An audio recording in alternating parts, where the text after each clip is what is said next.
নারীদের স্বাবলম্বী হিসাবে গড়ে তুলতে, পরিবারের সচ্ছলতা ফেরাতে ও উদ্যোক্তা সৃষ্টিকে বেনাপোলে 5 দিনব্যাপী আইজিএ সেলাই নকশীকরণ প্রশিক্ষণের উদ্বোধন করা হয়েছে।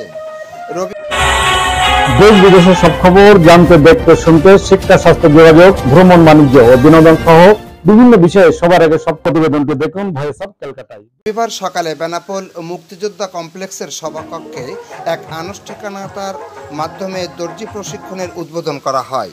এ সময় প্রধান অতিথি হিসাবে উপস্থিত ছিলেন যশোর জেলা সমবায় কর্মকর্তা এস.এম. মঞ্জুরুল হক, উপজেলা মহিলা কর্মকর্তা জাহানি গুলশান, উপজেলা জেলা সমবায় অফিসার মোহাম্মদ আব্দুর রাশেদ, জেলা সমবায় পরিদর্শক শামীমুদ্দোহা জয়, হাবিবুর রহমান, ট্রেনার মুক্তাদির হোসেন, উপজেলা মুক্তিযোদ্ধা কমান্ডার মুজাফফর হোসেন, সাংবাদিক এম.এ. রহিম, সমবায় পরিদর্শক মুজাফফর হোসেন ও সমবায়ী জাহানারা পারভিন। বেনাপোল এলাকার 25 জন নারী সমবায়ী উদ্যোক্তা প্রশিক্ষণে অংশগ্রহণ করেন। সকাল 9:30 থেকে বিকাল 3টা পর্যন্ত চলে প্রশিক্ষণ।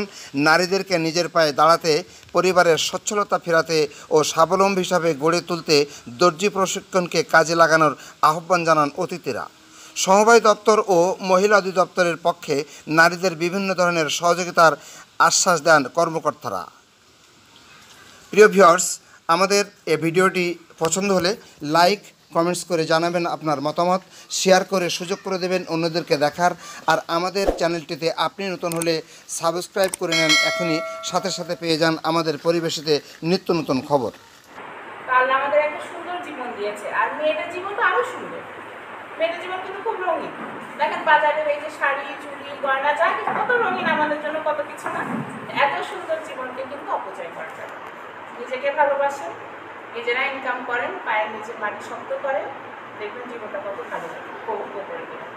তো আমি আর কথা বাড়াচ্ছি না, আমার জন্য সবাই দোয়া করবেন আর আমার দপ্তরে যোগাযোগ করবেন। যদি কিছু হয় আমার দপ্তরের মাধ্যমে আমি অবশ্যই আমার জন্য করার চেষ্টা করি। মেয়েরা আছে, তারা এখন দেখবেন এই ওখানে যান স্টেশনে কী অবস্থা করে।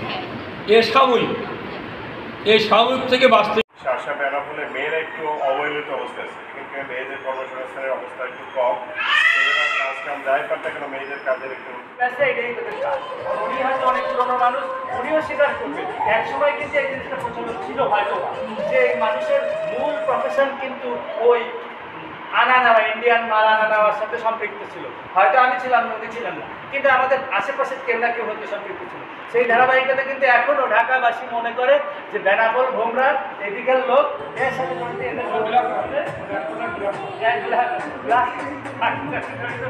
সেখান থেকে আমাদের নিশ্চয়ই বেরো আসতে হবে।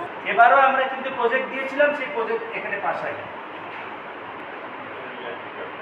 একই কারণে যে এখানের মানুষ ফ্লোটিং, যে এখানের মানুষ ফ্লাইং করে না, হ্যাঁ করে না, সেটা তো আমাদের কাজে প্রমাণ দিতে হবে। এখানের মানুষ ফ্লাইং মানে এখানে মানুষ এক জায়গায় থাকে না, বিভিন্ন জায়গা থেকে আসে আপনার এখানে থাকে, এরা গরু টরু নিয়ে চলে যাবে, প্রতিদিন কাজ পাবে। তো যাই হোক, আমরা বোঝানোর চেষ্টা করছি। আমি অলরেডি আবারও এটা নিয়ে লিখছি, শাসা যদি এরকম একটা প্রজেক্ট না দেওয়া হয় তাহলে সমবায়ের যে কার্যক্রম করি আমরা, সমবায় অফিসারদের যে ক্ষমতা আছে সেটা আমরা প্রদর্শন করতে পারবো। খবর জানতে, দেখতে, শুনতে শিক্ষা, স্বাস্থ্য, যোগাযোগ, ভ্রমণ, বাণিজ্য ও বিনোদন সহ বিভিন্ন বিষয়ে সবার আগে সব প্রতিবেদনটি দেখুন ভয়েস অফ কলকাতা।